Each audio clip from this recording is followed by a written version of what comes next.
Hello, and welcome to the How to Exit podcast, where we introduce you to a world of small to medium business acquisitions and mergers.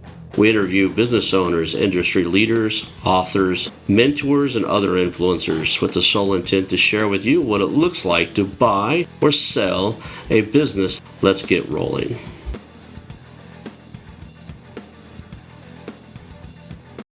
And now a moment for our sponsors. I want to highly recommend you get Acquisition Aficionado magazine.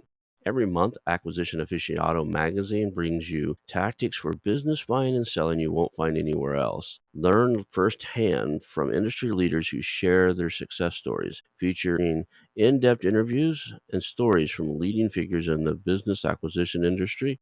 This multi-platform mobile magazine speaks to acquisition entrepreneurs wherever they are in the journey. And I want you to visit acquisitionaficionado.com today. Hello and welcome to the How to Exit podcast. Today I'm here with Charlie Panayi. He is an international travel guy. He speaks on multiple stages, both real estate, private equity. We're going to have a great conversation today. This young man became a millionaire at an early stage in life and is now doing all the stuff you guys are trying to get done. So just here to pick his brain, learn from him, and let you guys share the ride. Thank you for being here today, Charlie. No, thanks for having me. Awesome. Let's start off with kind of, who you are, where you're located, because I know you're sitting on the other side of the big old pond, and you travel a little bit, so you can tell us where you're located at the moment. I come from a Greek Cypriot family actually, but they all vacated Cyprus when the war was going on to North London or Melbourne. All the Greeks went to. So I ended up in North London. So yeah, I grew up in North London. So that's where I'm from. Right now, I do spend my time mixed in quite various locations because I love to travel. So what I did at a young age was always for freedom, not for money. I wanted to do what I wanted. So, but I sort of spent this year, for example, I've been 50% in Dubai, 50% in England, and a couple of months in. I say 50, I'm over 100% now, but a couple of months in Europe. So I move about a bit. My home is still technically it's a tiny little island called the Isle of Wight in the south of England. It's the closest to abroad I can feel when in England. It's like I live in a little vacation destination tucked up in the Redwood Forest in Northern California. I'm still in California. I can go to the Golden Gate Bridge and be in San Francisco in probably right at an hour. But I just don't prefer to be around the big city environment. Let's talk about your private equity company. Let's talk about kind of your history in business. Both you and I kind of probably got our primary income or wealth from starting in the real estate space. Tell us what kind of the type of real estate investing you did and still do, and then we'll get into the private equity company. To be fair, for real estate, it was something I decided at a very young age I was going to do it. Not really sure why I decided real estate. I can't remember the rationale behind that. But at the age of 7, I decided I'm going to buy properties so I can retire young. That was my thought process, and that's what I did. But it started off very basic, just buying to rent because that's what I knew. And then obviously you learn as time goes on. In hindsight, would have I if I could talk to myself now and said, "Do you know what, Charlie, you could have gone and found someone like you and paid them a bit of money to tell you how to do what to do and what not to do, I would do it." Back then I was pretty ignorant. I was earning good money. I was like, I'm gonna buy properties. So yeah, it was very, very straightforward, very basic, nothing too fancy out of the box. But obviously since then, I did all sorts. I mean, in process of converting into house of multiple occupancies, I've done commercial conversions, new builds, extensions, all sort, anything you can think of in the property world, I've done or been part of. And I did that more because I enjoyed it. Now, when I work with people now, it's more about strategy driven. What's the end goal? And then we're focused on that type of real estate investment. But for me, it did get a little bit like I wanted to learn, so I was trying lots of different things to see with my own money, which in hindsight I should have learned first. But I made money, so I've never touched wood. I don't want to jinx myself. Lost money in real estate, but I haven't always made as much as I could have. Right. So yeah, I love it. I actually still, I talk about it as a sexy asset. You can see it, feel it, touch it. You know, you, so for me, it's always going to be appealing because it's my bread and butter. It's what's gave me what I have and what I will have. So I still enjoy real estate, just with the rigmarole of how financiers and banks and you have to give them your, what socks are you wearing, what boxers am I wearing, what shoe size have I got? To be honest, it's got a little bit too much for that. The effort. Sometimes I've got a transaction going on at the moment with a company I've only got 10% shares in, and they want me to give them my whole portfolio, my ins, my outs, the values, the rental values, my personal bank statements for 3 months, my personal pay slips for 3 months. But the list goes on. I was like, God, get out of here. Here, it's normally if you own more than a certain controlling share, it's 19.5%. So long as you stay under Hmm. 20%, they usually don't require financials Well, for loans that's and what it stuff. used to be like here, but it's very recently changed. This is Maybe what I mean with the real estate it may have changed here too world. then, I don't know. The thing about real estate is, if you hold on to it long enough, usually it appreciates, which is cool. I've had a few times where I've sold a house and had to take a check to closing because I messed up on the numbers when I did my rehab, or like I thought a foundation damage. One of the houses that comes to mind, I had to take, $18,000, $20,000. I think it was close to 18.5 or something, to closing to sell the house. Like I had to pay to sell it. And it was mainly because I had underestimated the foundation damage of this thing. It had a basement which had a foundation leak, so water would come in when it rained into the basement, and we Mm, had to dig. What I was told pre-buying the house would be a $7,000 to $10,000 fix to dig around the house and seal the house right, was $27,000, mm. right, to do it right. And, so I've had a fair share of those, and every real estate investor I know that's done more than a few deals has had at least one case where, like, they had to go to closing not to pick up a check, they had to go to closing to write one. I mean, unfortunate at the moment, but I was always a bit skeptical. So growing up, I say I knew what I wanted to do from the age of 7. So what I did was always surround myself by people that have done things. So from the age of 7, I was learning Mhm, about business more than property, probably, but business. And I realised early doors that when I was making my first ever real estate purchase, when I turned the day I turned 18, I completed. I was always I'm a very optimistic person in life, always half full, never half empty. When it comes to real estate investment, I'm a pessimist. I'm like, okay, what if we can't get tenants in for what the right market value is? What if it costs us more? And luckily for me, because I agree, any person I know who's done a reasonable amount in the real estate world has had their fingers burnt somewhere. I think because I met people that had early doors, I was always really skeptical and sometimes probably harsh on people because some of my negotiating was very tough. But end of the day, I'm not doing it personally. It's business. mhm. So yes, you might not like what I'm telling you, but take it or leave it. I don't care. If you leave it, that's fine. I'll go on to the next. So yeah, even but I having said that, the conversion I've got at the moment is the closest I've come. I will still make profit, but the cost of refurb is a good 20 grand more than planned. Yes, do we have 20 grand to put in it? Yeah, but that's not the point. It's the principle. I'm like, the numbers are based off 20, this 20k, I'm losing 20k profit. 20k profit is about 8 to 9% of the return on investment, which I don't want to lose 8 to 9%. Anyway, I've got to suck it up. I've sucked it up today. So we have a similar background in the fact I didn't start when I was 7, but sometime around my teens, the Carlton Sheets was all over the infomercials on TV, right? And this was a guy who was teaching no money down real estate back before anybody else that I know of, and him and Robert Allen, right? So I didn't even have a credit card because I was 15, 16 probably at this time.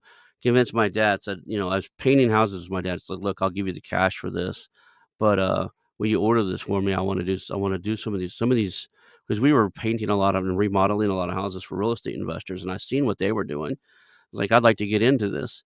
So I buy the program, I read through everything, and then I realized that, somebody gave me the realization that in Oklahoma and else in most states, maybe it's a federal thing. You can't legally sign a contract until you're 18. I was like, I Yeah, sign that was contracts my. every day. What are you talking about? No, I was signing as my LLC. So my Mm. LLC, for the painting company, I was a representative there. So the LLC was the one going into contract with people, not me. So I was like, fine, I'll buy these houses under an LLC. Like, yeah, the closing company won't let that fly. So I convinced my father, which as a, had a 10th grade education, he dropped out of school at 10th grade. Like, listen, we're going to go buy some properties. And back then, there's a thing called assumable loans. They're not, they got rid of since then, but non qualifying assumptions were a thing.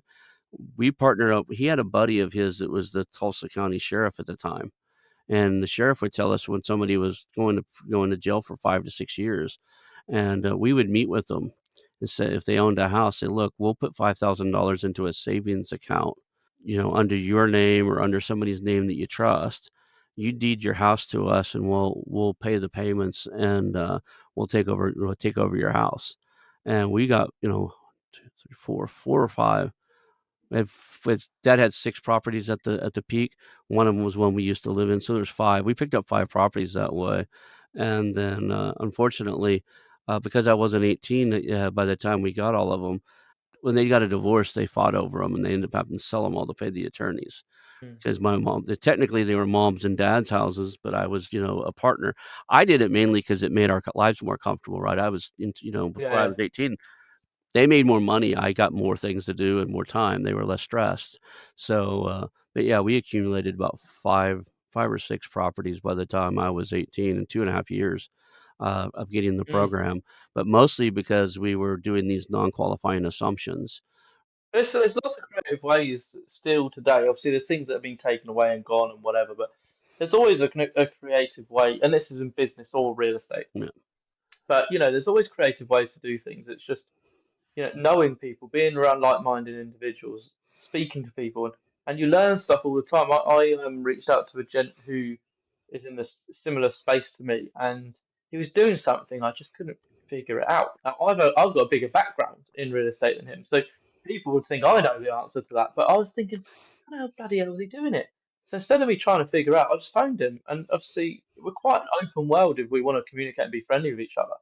And I just said, how much do you want for you to tell me? And he said 12,000. I was all right. So I sent him 12 grand. Sat down for a couple of days. He showed me. That's made me more than 290 grand. That 12 grand. yeah. Now, and that's the thing. I think for me, there is so many creative ways. And look, I might have a big background in certain parts of what I do, but it doesn't mean I know everything. So I just keep an eye on my community, the people around me, the people they're doing, and okay, how are you doing that? Because I want to do that, and I help other people as well, obviously. Yeah, I'm not a big believer in that somebody's ever gonna steal your ideas. Ideas are really hard work. Anybody that's a true successful entrepreneur knows how much hard work's in an idea. So I have people call me, "Hey, will you sign an NDA? I'm gonna share my idea with you, and I wanna know if you're gonna invest in it." I was like, "I ain't signing anything.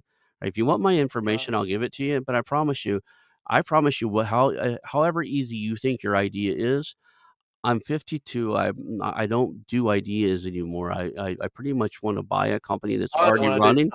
startups. I don't wanna start anything, right? I say that I just helped my wife and my son start their own business because we couldn't find one that would my son's 13, he wanted to own his own business. So, I helped him start a concessions business. They're doing good. People Yeah, love their product. That said, if it was it's that's their hours and that's their labor.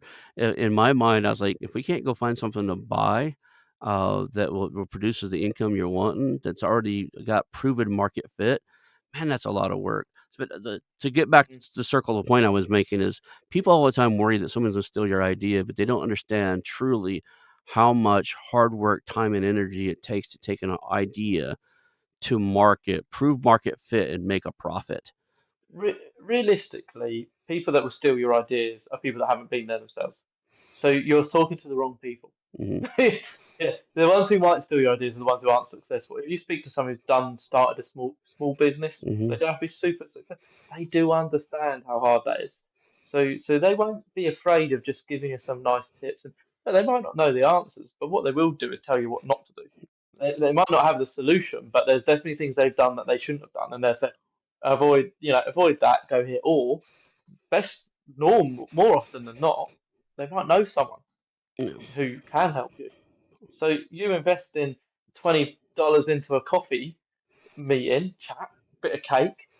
That can really open up your world. And I think that's again something I learned from a young age. And Even today, I do networking things locally, and I do not mean this in a big-headed way, what I'm about to say, but some of the people there ask me quite directly, "Why do you still come in?" I said, "Well, why wouldn't I? Well, you don't need to, but one day I might need to." So for me, I want the network, I want connections, I want community, I want to know that if I need a fencer, I know I'm going to call. If I need somebody to give me a little bit of advice on planning, I know the list goes on. And you might, I think it's super undervalued now. You know, you'd be amazed at who would sit down with you too. This is a people business. I talk to so many people in private equity and business, even in real estate, and it comes down to rapport and building rapport with other individuals.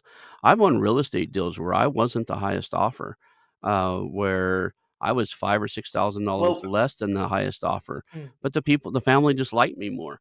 Right? They'd made more money with the other guy, but they liked me and they liked what I was going to do, with their house. The same thing happens in business all the time. people by people. So everyone decides on the same three things. Everyone's the same the way we make our decision on people. That's product, person, and company effectively. Now, if you're buying a person, it's just the person side. But in business, I've probably found this more than real estate. I get that in real estate as well. Look, I get lots of bargains because someone knows me and they know I'll do the deal. They trust me, so they're willing. This building I'm sat in here now, similar to what you used to do with the banks, they just approached me and said, "Look, we've only got 120 grand in this. If you take 120 grand, you can have it, but complete in 40 days." Okay, I'll take it. This is worth more than 250. So for me, it was a simple thing. So it does work in property, but I think from a business acquisition purpose, the relationships is probably bigger than I've seen it anywhere because me and my business partner at the moment are in talks with a software company. Now, his easy option, because it's a distressed sale, health wise, is to sell it to the big competitor in the field because they want it. They want to buy it, they pay a good price for it because they know what the value is. He doesn't want to do that because he started this company to take them out. But he really likes me and my business partner, and he knows what we can bring to the table. He knows my background on the one side of it, and he's my friend, but my business partner's software background. So he knows us together. We can scale it. So it's very much a relationship thing there. He could easily go and sell it to the competitor for this, but because he likes us, he knows us. He's got to get to know us. He knows our background. He wants that. Now, if we didn't have that conversation, if it was just a email, because hey, this is your number there, that's your number there, this is your number there. What's the answer to X, Y, Z? There's no relationship. The way I work with business acquisitions is look at the numbers first, because you don't want to be wasting your time. I might think you're the best thing ever since sliced bread. Doesn't mean you've got a good business. So what I do is I want to see the numbers first. Now, if they make sense, then we talk. Before other things, let's talk. Because if I meet with a person who owns the company that I just don't trust, doesn't matter how good the numbers are, they could be phenomenal. If I don't trust you or I don't like you, we're not going to go into business together. It's quite straightforward. When I was trying to figure out what I was doing after real estate, during that process for even a couple years, I would go to business networking meetings and entrepreneurial hangouts and stuff, and you'd be surprised who would sit down with you, right? I can't say his Mm, name because I don't have permission, but there was a gentleman in Tulsa, Oklahoma. He's since moved to Dallas area. I'll give you that. He worked in the mergers and acquisitions field. He's put the seed in my head. He bought privately held company, or excuse me, publicly troubled public companies, would merge one or two of them together and then took them private. He would basically buy publicly traded companies, take them private, fix them, and then take them public. And yep. he would meet up with me, and he would throw these weird things like, he said, "I'll mentor you, but you have to do it on my time." I'm like, okay. And he thought he was like being sly or whatever. He's like, okay, meet me up for coffee at 6 a.m. when they open. I was like, I don't think you realize I'm prior Yeah. military. I wake up when the sun does, right? So 4:45 in the morning on a good day, I could be wide awake. Anyway, so it didn't bother me a bit. I would show up. Sometimes he would have me show up at 5 a.m. at one of the coffee shops that opened super early. It had a bakery in it, so they were there baking bread. They'd serve coffee and stuff. I'd show up whenever he said to. The one time he couldn't meet me until 10 o'clock at night. It's like, okay, let's go. But I met with him time and time just to learn what he was doing and how it worked. And the funny thing that came from that conversation was, he goes, "Look, if I don't, it's a people business, even in publicly traded companies. If I don't win over the directors and I don't win over the Hmm. key investors, the key shareholders, I'll never win over the market and be able to take these companies. So and his whole team knows that. So it wasn't just him. Yeah. He had a team. They raise capital and they do this. That they started with the people first. They would go meet the people. Yeah. This is before Zoom was popular. They would go meet the people and figure out what their problems were, figure out a solution for them, sit down with them, build rapport with them, and like, okay, they had a history of this, like they knew who they were talking to, so that reputation was Mm. beneficial. But he goes, if I can't connect with people and do what we're doing here and get to know somebody, none of these deals would ever get done. People forget it, and like you said about you don't know who would talk to you. Like the worst thing that can happen is they say no. Yeah. That's the worst thing that could happen. Yeah. So I mean, I don't really know what you lost. If there's someone who's doing something that I don't know, then I'm gonna ask to meet them. And also it's important not to become too arrogant in that as well, because I'm having a chat with a gentleman in Bali next week, and he's doing something in a space I want to move into. Now, the guy isn't, in his words, in my level of what we've done. However, what he is doing is something I don't know. So what I said to him is like, look, I'll tell you what, you give me time to learn about what this is, and I'll give you time to learn about what you want to learn. We both win. Yeah. And that's now if he didn't reach out to me, he probably would have been sitting there thinking Charlie's never going to work with me because why would he help me? He's got no reason to help me. But actually, what we realise is there's some synergy in what he does and what I do, and I want to learn, irrelevant of what I've done that he hasn't. I want to learn, and he's got that something that I want to learn. So yeah, the worst case scenario is he reached out to me and I said no or ignored him. Yeah, I'm getting old enough now where I look at things and realize that people usually follow the trajectory that they're currently on and have been on for years. And the way that that changes is too. A guy like you has to invest time in them, but they Mm. really have to be wanting it. There's got to be something, and usually it's some event happened in their life. Something's truly triggered a deep desire to get out of the position they're in. If it's just a curiosity, I rarely see those Give succeed. it a go. Yeah, it's usually. I've got, sorry, I was sorry to interrupt, but I've got just while it's in my brain, I've got a lady. I'm not going to name her because I don't want to get myself in trouble. But there's a lady I know quite well, and she's always saying, yeah, but this and all but that, and I wish I could do this, and I wish I could do that, and yeah, but I've got two kids. But I am the type of person that will say, pull your big girl pants up and get on with it. Now, I said to her, the reality is, I don't want to make you feel bad here, but I know single mums who have built successful businesses and done college or degrees outside of that. You've got a partner, you've got a nice home, you've got a nice this, you've got that. So, yeah, but I don't have time. We've all got 358 hours in a week.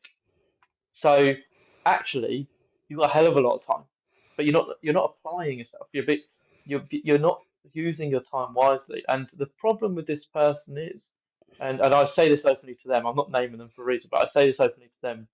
Is you don't really want it enough. You think you want it. You're comparing yourself to other people, and you're saying I should do this because I could do this. You don't really want it, and that's the reality.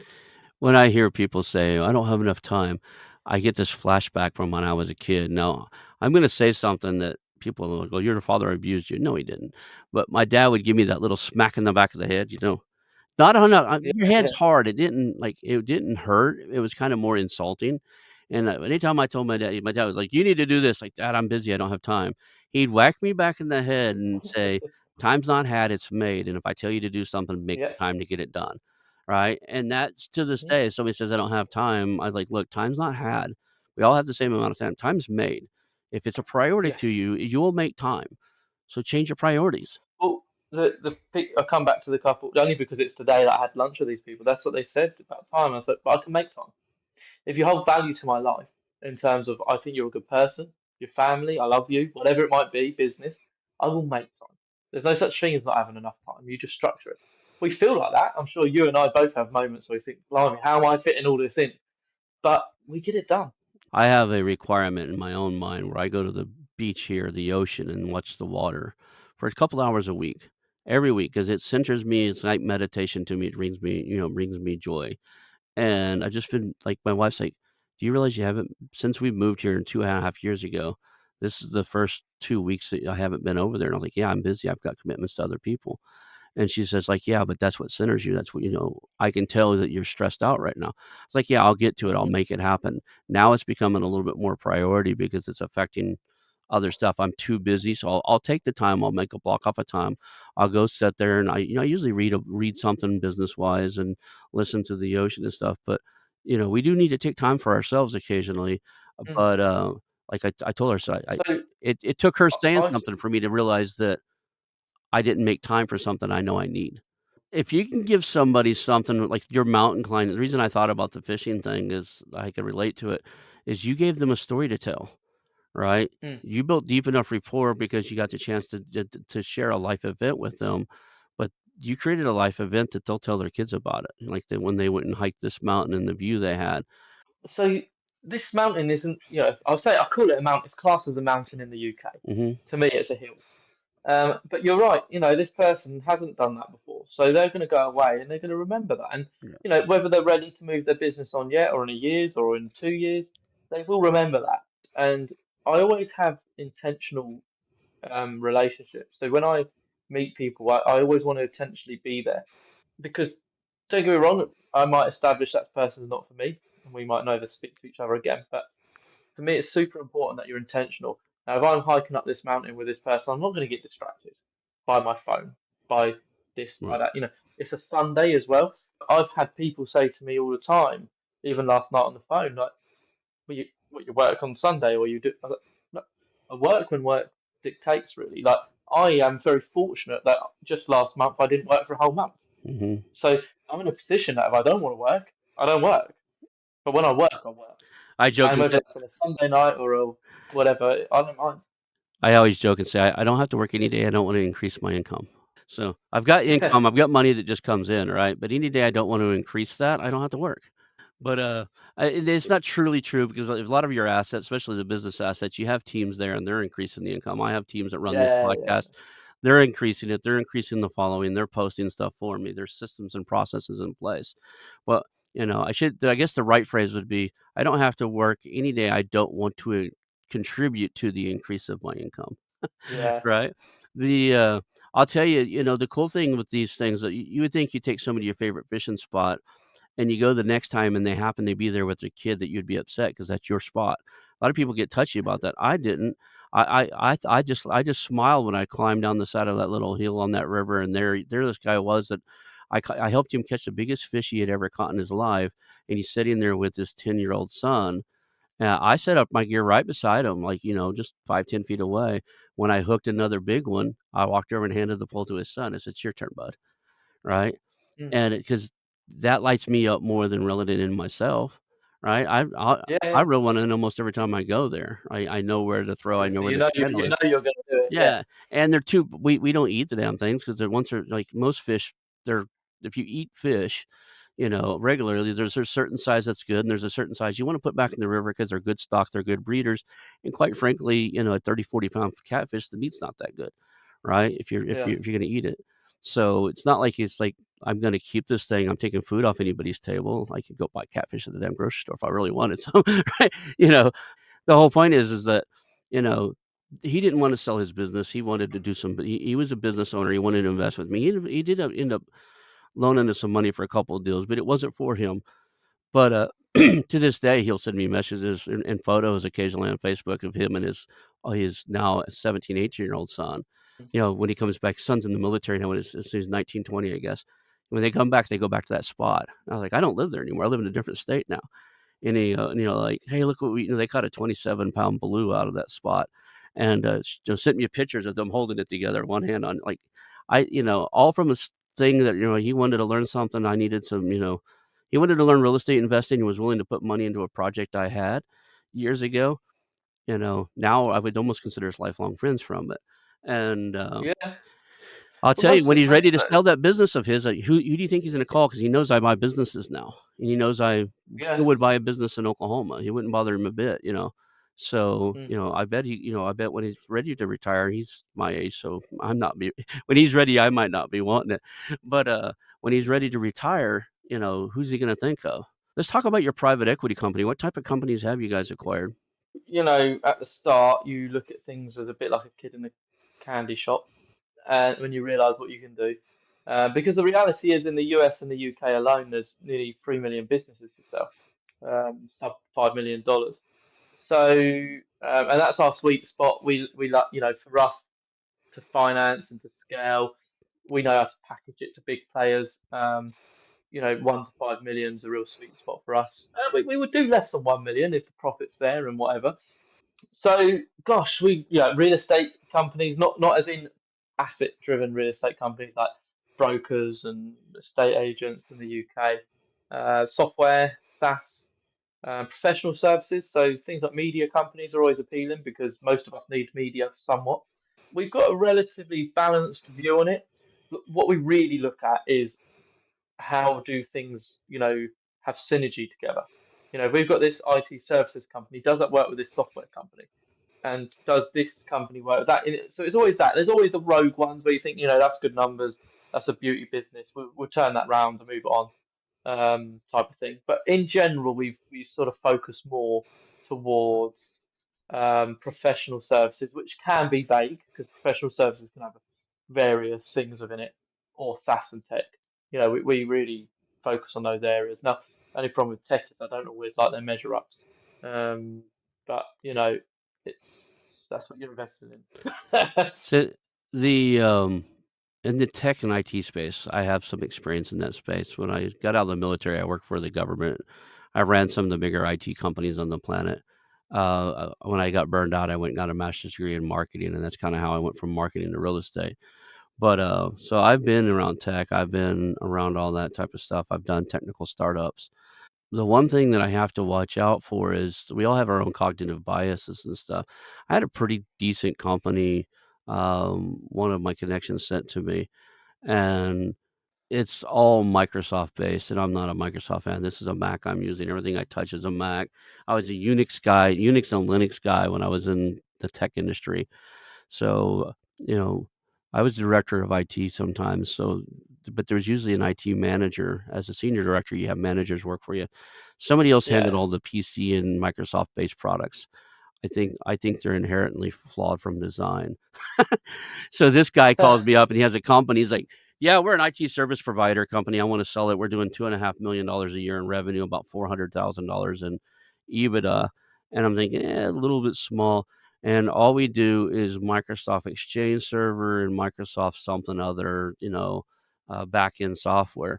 I'm thinking, I don't know the first thing about that, and I already know that I can't stand it. And any company that I buy from, if I buy your company, any company I buy from them that point forward, you're going to be trying to get me and convince me to put the tech. If we're working together, you're going to try to be You need convince to me to sense move it. the tech stack to your stack.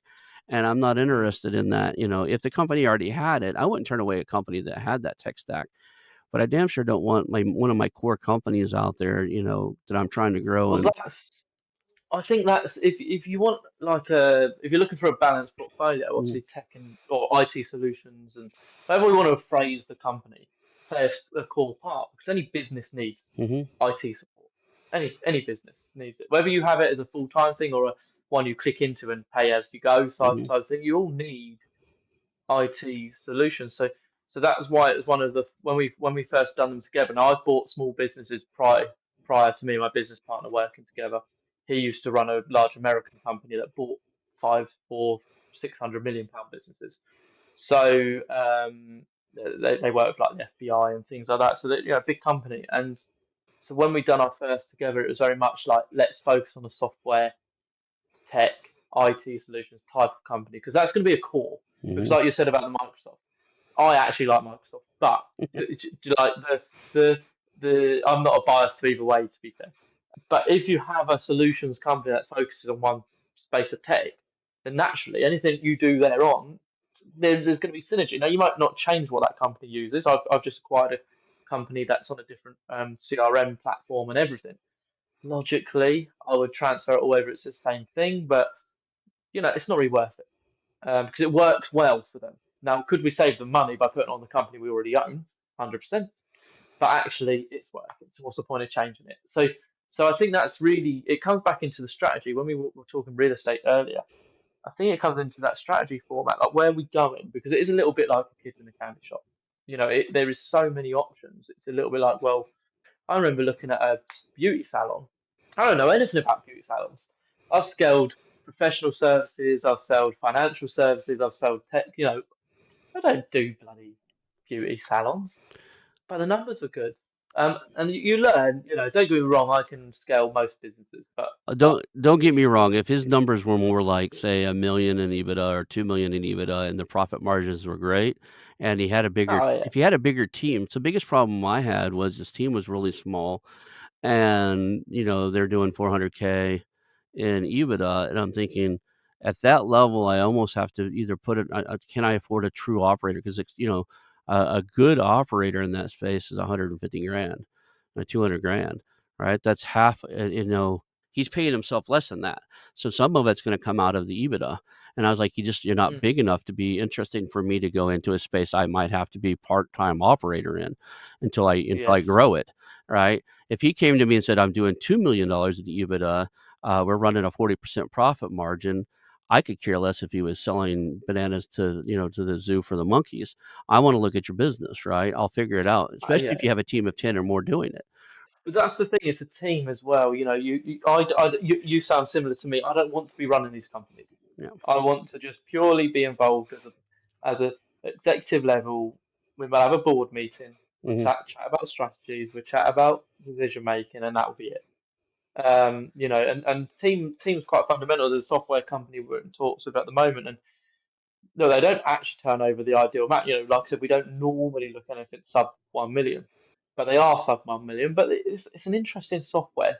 But the problem we've got is the team. The team's not big enough, Mhm. and suddenly we're thinking, right, okay, now the owner currently pays themselves £150,000 a year. So don't get me wrong, we've got that to work with. But actually, that's not much to play with when you're thinking about getting someone who's going to be a real hard hitter, someone who's going to really come in and help us change this. They're going to want 150 grand in full. Right. So then we haven't really got it. So this is what I mean is you get your head and your heart sometimes it pulls you in two different directions when you're doing business transactions, and it's important to come back to what's the goal. I don't want to be involved. I'm really I love I used to not say this out loud anymore because when you announce this to people, they bring you exactly what you're about to know what I'm about that. I'm really great at solving problems. But what does a Mm, problem solver really get? What is everybody if you make yourself really known at solving problems in real estate or a business, what do people bring you? Their problems, right? So I don't like usually announce that very well, but yeah. if I like to look at things outside of the box and go, what market are they not serving? They probably should. If there was a low hanging fruit where I looked at his company and said, you know what? Why are you not over here doing the same thing you're doing now for these companies over here? Because that would double or triple your revenue. Mm. Then I become more interested. Then I might be willing to step in as the operator Well, for a few months because I know there's a low hanging fruit that's a big lever I can pull. Right. I'm always looking yeah. for, is there a big lever they're missing? Is there big leverage opportunity somewhere? But that's what we focus on Mm, is I say I don't want to be involved. We look at these businesses, well, where can we scale them mhm, without having to be involved in the day to day. That's exactly what any opportunity we invest in tends to be where is the scalability? Because obviously the numbers already make sense, otherwise we wouldn't be looking at it. But where do we grow this? Because the reality is we don't want to own them for more than 5 years. Our strategy is moving them on unless we really like the core ones will always stay, but the ones around the outside of that we tend to move on. So for us, it's like, well, where do we scale? We've got to scale these businesses. So we don't want to get involved in the day-to-day running, but we have to be able to see where is the scalability, and that comes from different backgrounds. Me and my business partner, obviously, I used to do this on my own. He was coming out of his work, and he's got skill set and contacts in the US that I don't have. I've got contacts in the US, but not his contacts. So for us, it's a great synergy. Again, it's like, okay, we can open up so many other doors with the combined experience and contacts. So IT solutions company we um, looked at a while ago. Just by having us on board, we quadrupled the turnover. Just by having us two, that was it. Because all we did was tell our friends, our contacts, like this, we own this. Okay, we'll use you. Job done. Finished. So this guy didn't actually sell his business to us in the end. He gave us a controlling stake in the business, over 50%. Just gave it to us. He was like, take it. because I can't do what you guys can do. He's an expert in what he does, but he can't do what we do. So he saw an opportunity and it worked. Yeah. You know, same with a media company I've been working with recently. You know, they nearly 300 times their income in a couple of months. It's just by knowing who, what, and how. We don't always have the answers, but then we want to know someone that does. Well, we're running out of time here, and I know you and I could talk forever because we got a lot of similarities, Yeah, and yes. I'm learning from you, and so what would you say to people out there listening and thinking to either get into real estate and or business acquisitions? What would you give them as a starting advice? Let's get some takeaways real quick. So I think we've already sort of mentioned this, but I actually think education is key, but not a constant learner. You mentioned that. Not a constant learner. Get some education, and it doesn't mean you have to pay for a mentor.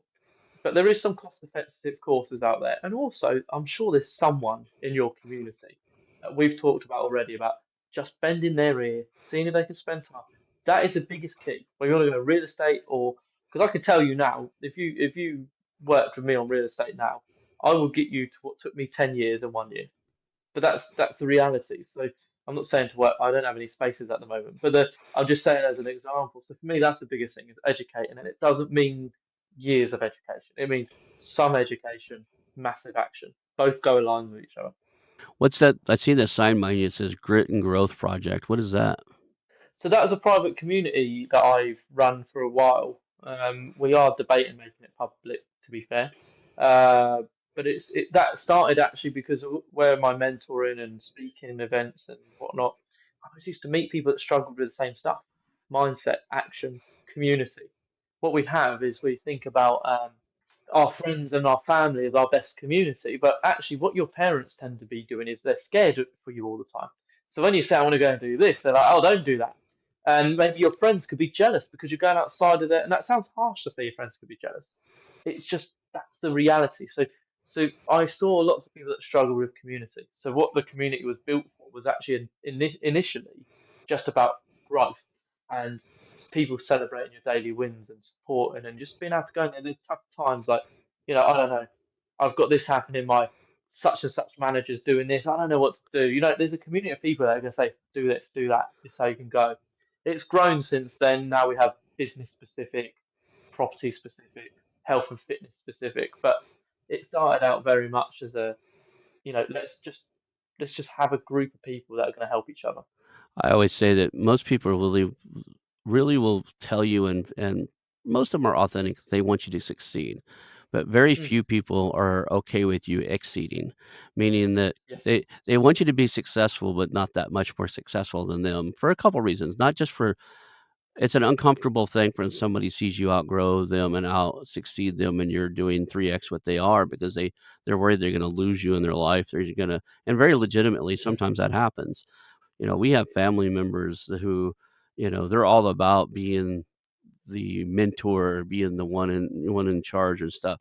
And the second, you're working on something where they hear that you're going to exceed where they're at, they're all like, "Well, is that all of a sudden the risk comes in, right? Oh, do you really think you should be doing that? That sounds pretty risky."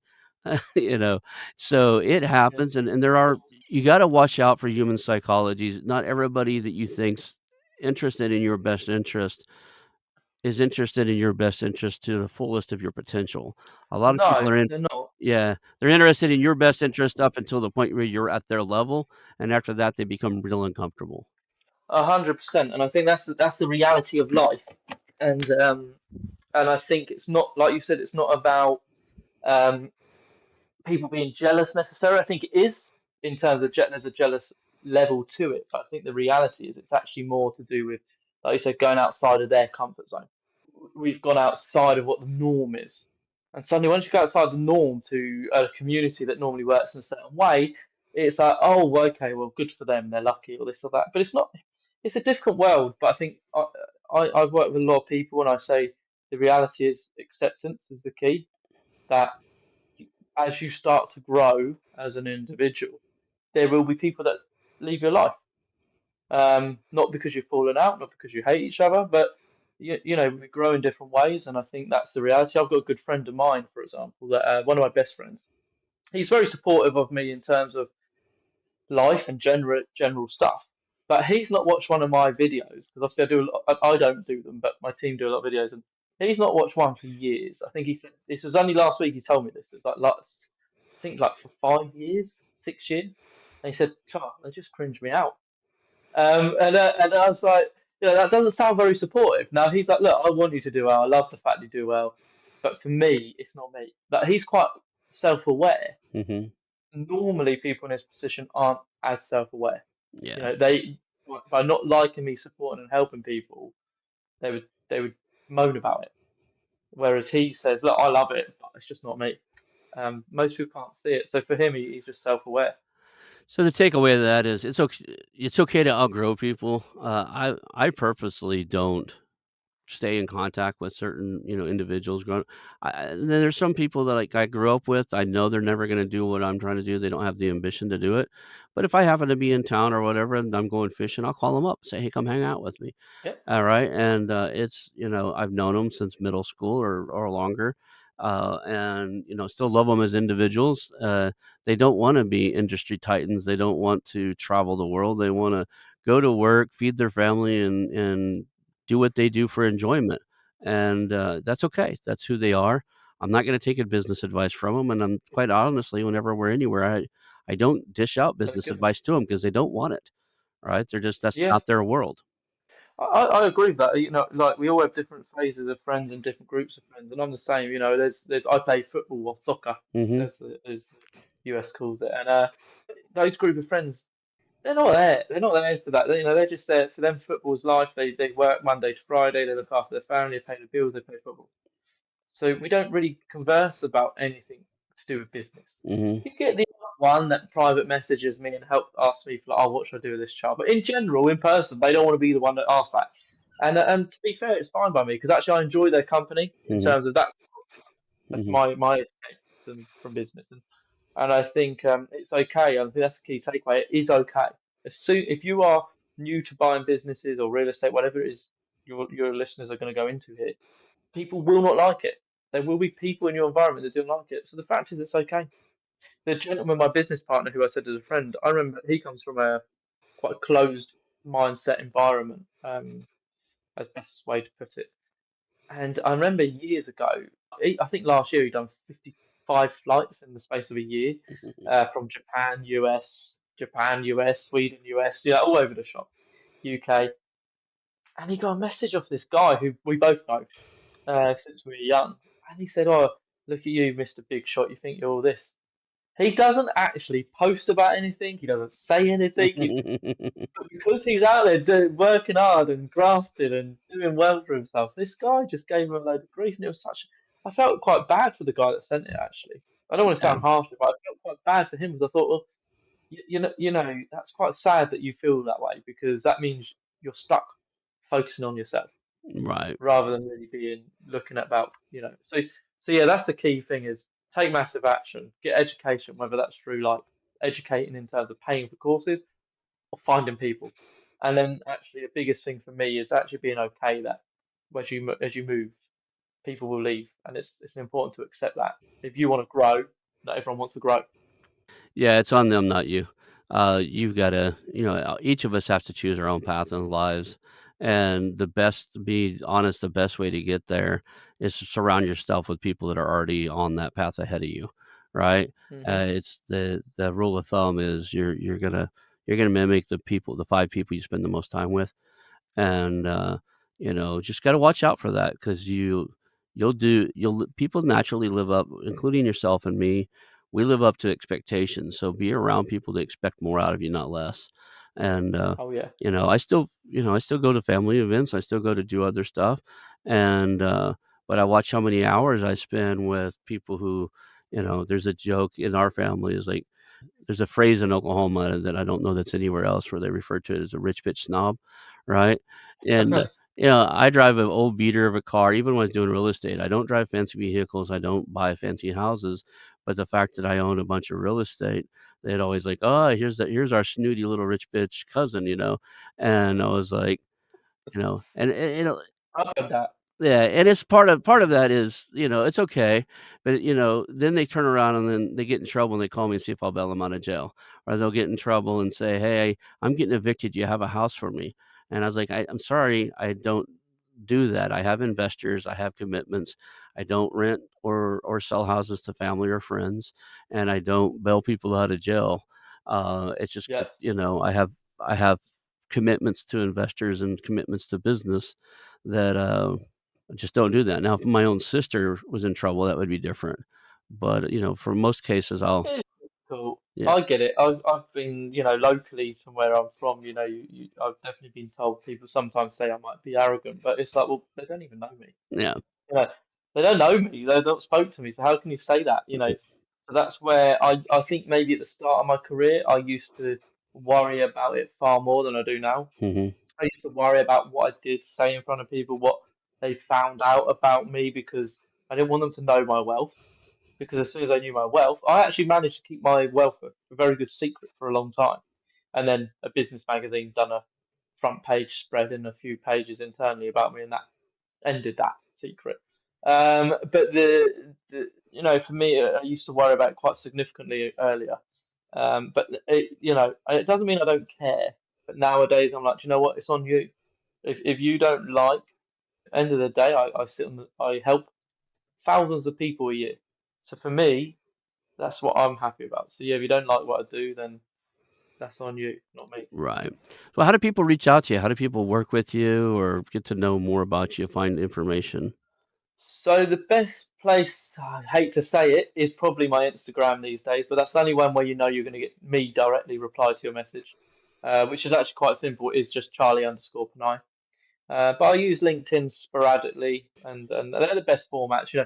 Obviously I've got a website, charliepanayi.com, so you can contact via there. But I think Instagram's the one where you know I'm going to reply. If you message me on Instagram, you will get a reply from me personally. It's interesting. That's my weakest one. I'm on LinkedIn. Like I probably check my LinkedIn more than I do my own email. But, it's because my email became Yeah. overwhelming over the last few years. I have, 2 full-time staff, and one of their job is to make sure I don't miss anything in my email. They go through my email for me and go, "Hey, did you see this?"